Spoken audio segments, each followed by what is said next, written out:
G'day everyone, welcome back to another edition of Guvs Hero Review videos. This video today we're going to be taking a look at the 5-star legendary blue heroine, Perla, the Wolf Hunter. Now, Perla is available for summons as we saw there from the Raiders of the Wasteland Challenge Event portal.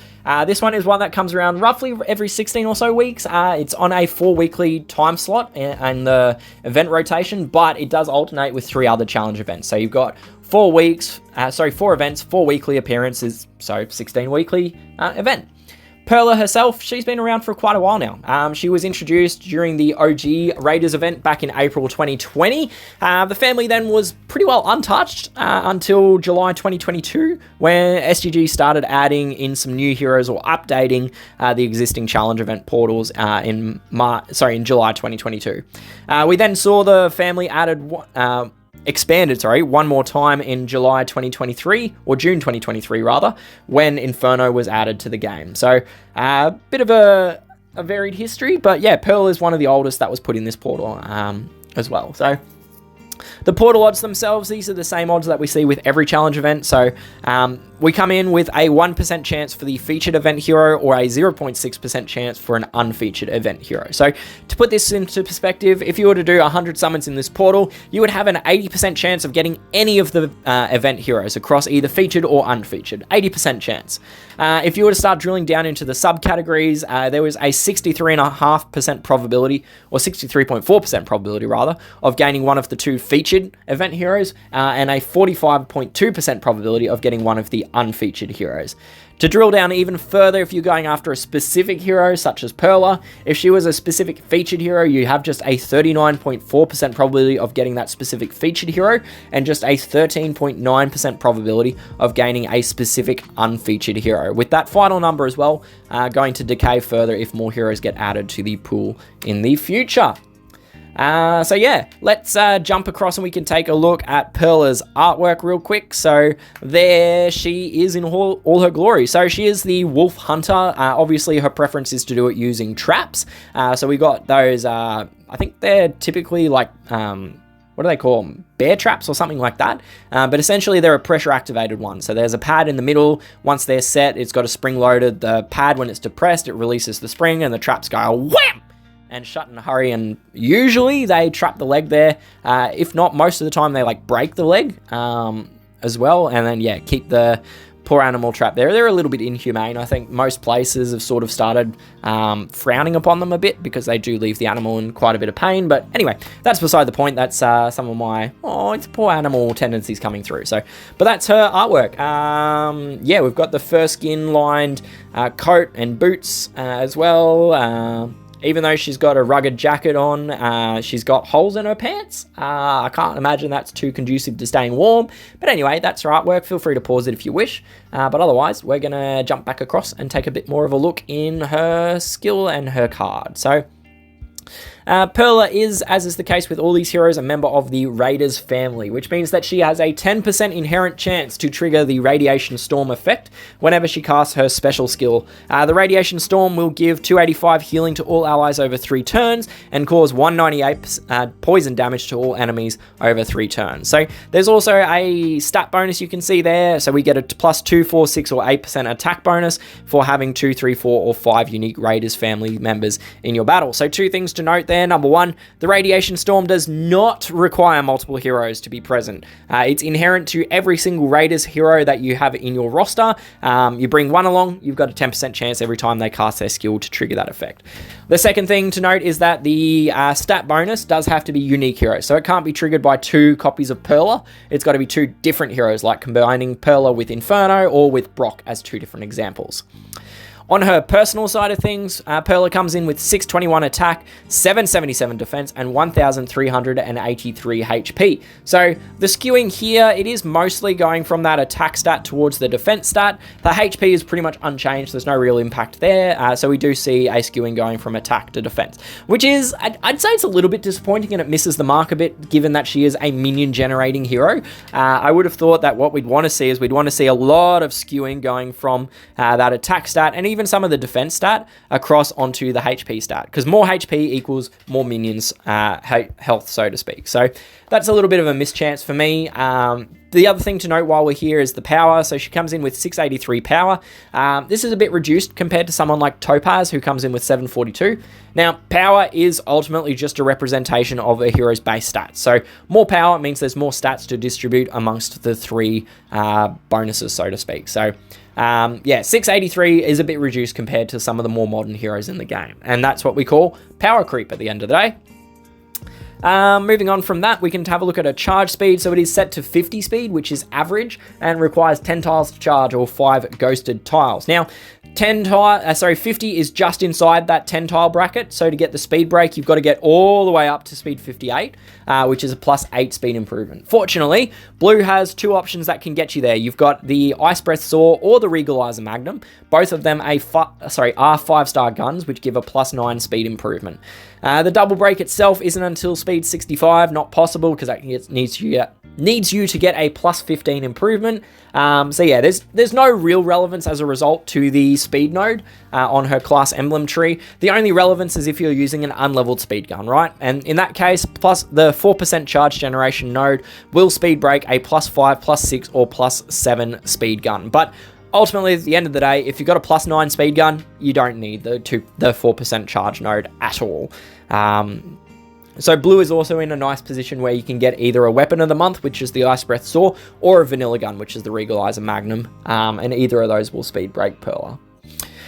In terms of her class, Perla is a member of the support class, which grants her the chance to withstand negative status ailments, as well as charge drain effects. It is a decent perk, particularly the chance to withstand charge cutting effects, such as what we get from Dragon Fist or Echo, or even from the Spy talent as well. You can withstand that charge cut too. It's kind of an inverse of the Recon talent, so here you would take the damage, resist the ailments, and the charge cut, as opposed to the Recon talent, where you take the damage and, you evade the damage but take the ailments instead. Generally speaking, for Perla, I would advise not putting emblems on her.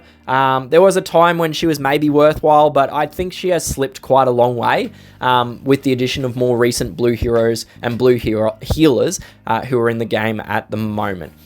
If you do choose to put emblems on Perla, I would definitely recommend actually, going a HP and defense route. Notably, we are prioritizing the HP nodes over the defense ones, and the reason for that is more HP equals more minion equals more Gudra, basically. So what this looks like, if we were to translate it onto an emblem path, we are picking up the nodes and the sides which have got HP. If there's no HP on that side, we're not really interested. On this one here, it's a bit of a hard choice because on one side you've got the percentage-based HP, but on the other side you've got HP and defense. So personally, I would probably go the route that you've got both defense and HP, rather than the side that's got HP and attack. So that one's either. You could go either way.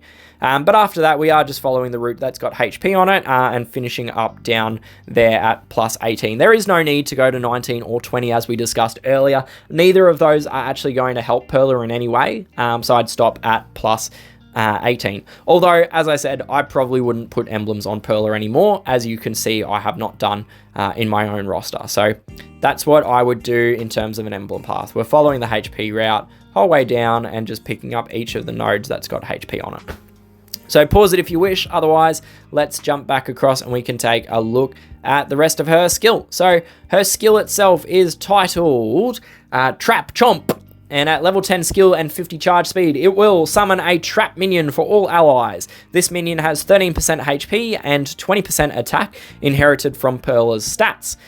It will then apply a +140 defense buff to all allies for 3 turns and will cleanse all the status ailments from all allies. So breaking that down, I will start with the minion aspect. So normally I would do damage. I tend to compare heroes with HP in a very similar manner.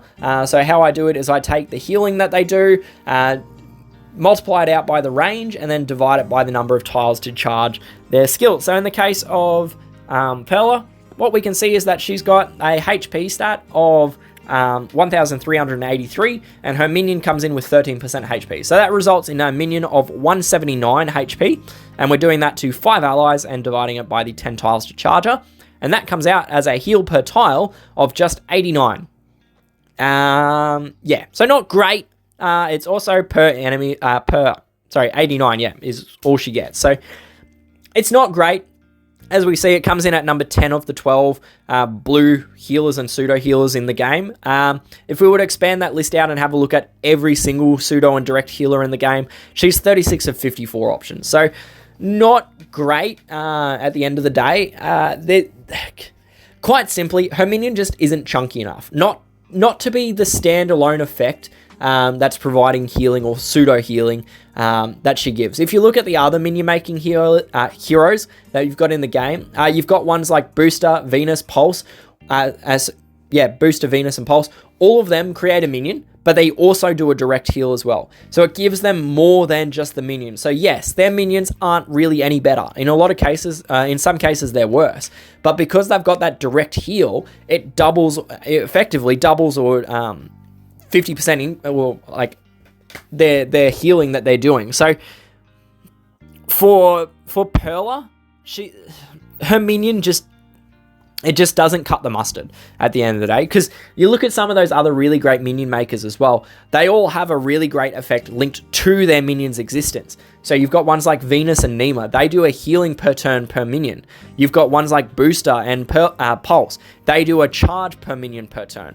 Perla, she doesn't have anything. She's got the attack, sure, but it's really of negligible damage. We're talking like 20 to 40 damage per minion. It's not much at the end of the day. So yeah, I just, as a healer now, as I mentioned before, I think Perla's been left behind by a lot of the great options that have been added in. You know, you've got ones like Doodle, you've got Booster, you've got Nox, you've got Variant Bridget, you've even got Ward, who's very recent into the game. All of these heroes are doing more healing per tile than what Perla's doing, which is, it's a bit disappointing, if you ask me.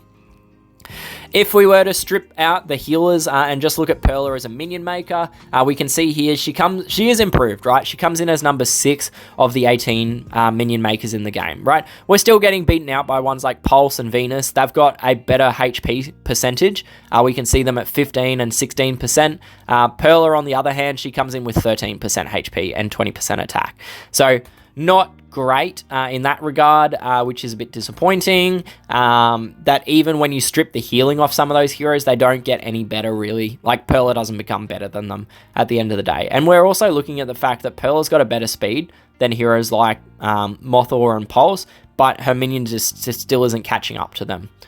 So yeah, even as a minion maker, she is improved, right? She goes up to 6 of 18. This scenario is valid in the game, right? Bloody Battle exists, which is when there's no form of healing other than minion makers. They're the only ones that play in there. So yeah, again, we do see and emphasize the point that there is a nil effect against Perla's minions, whereas you got ones like Mothor and Venus. They've got a defense buff, they've got healing, Pulse has got charge per turn, so the better minions, and a lot of these minions actually have some form of secondary effect, but Perla just doesn't have anything linked to her minion.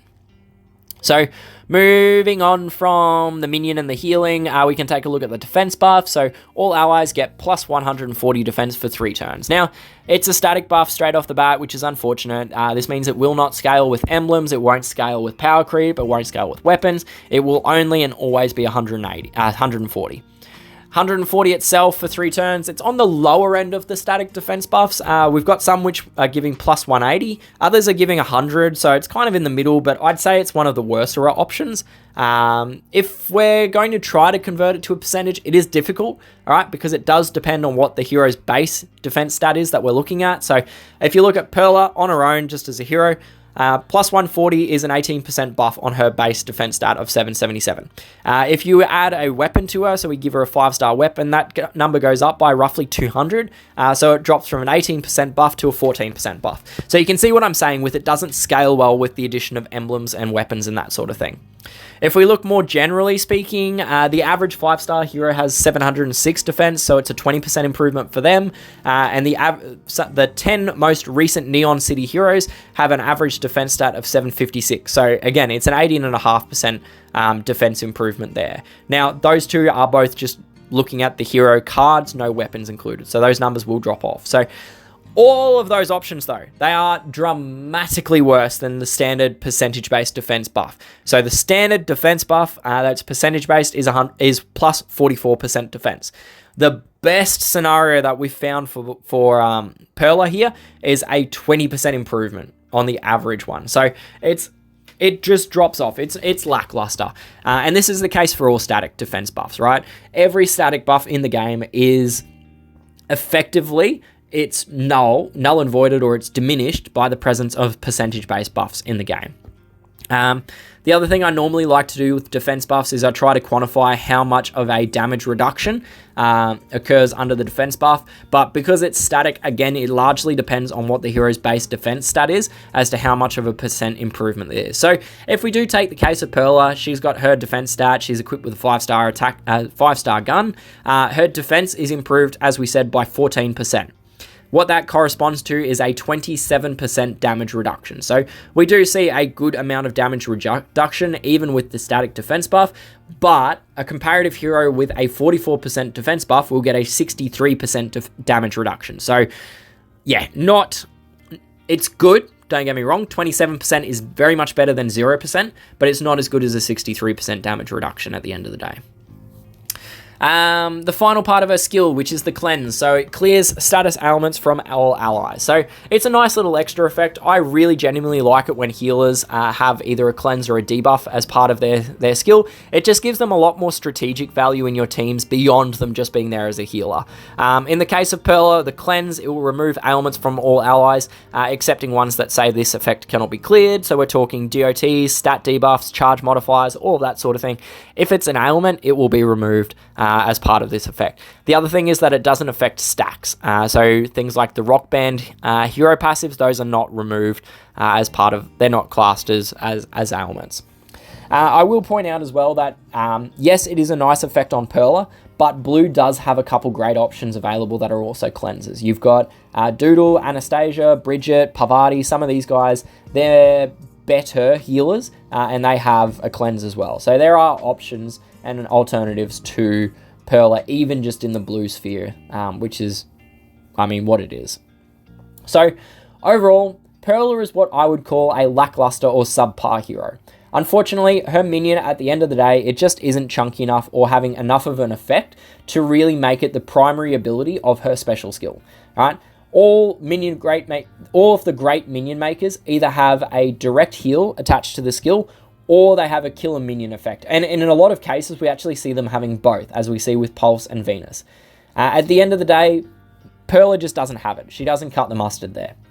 The defense buff that she does have is a static one, so unfortunately it's not having a great impact on the defense reduction, the damage reduction, not compared to the ones that give a percentage base. And yeah, the cleanse is a nice effect though, at the end of the day. I think, for me personally, I think the best way that Perla could have been made better, and this is the case way back when she was released, and it's still the case now, I think that the best thing that they could have done for her is to make her minions chunky, like chunky as. I'm talking 25 or 30%.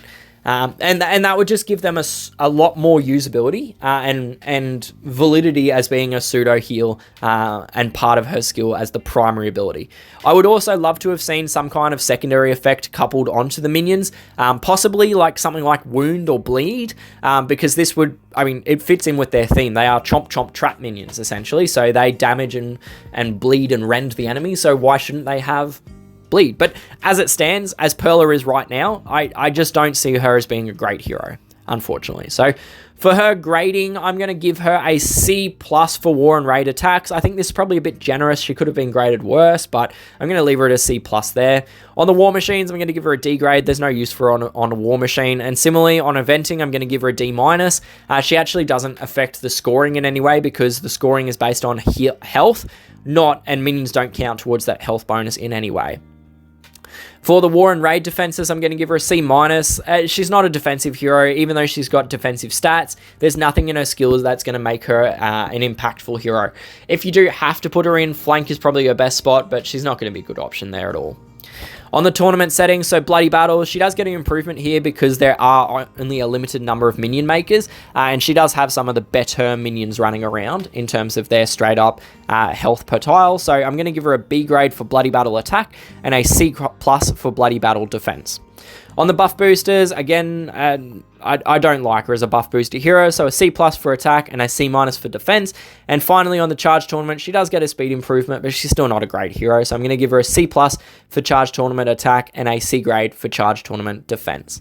So overall, that comes out as being a C- for Perla's overall attack grade and a C for her overall defense grade. And that concludes the content that I have for this review of Perla. As always, these are just my personal thoughts and opinions on these heroes. I do value your thoughts and feedback on them, so please do drop down to the comments section, leave me a note. I try to read and respond as much as possible. If you did find the content to be good, useful, and helpful, feel free to like the video, subscribe to my channel for more stuff like this, but also definitely share the video around, because chances are, if this is useful for yourself, it's also going to be useful to the other people you play with as well. Thank you once again for tuning in and joining me. I do hope I will see you again soon, but until then, good luck, stay safe, and happy gaming. Cheers, bye!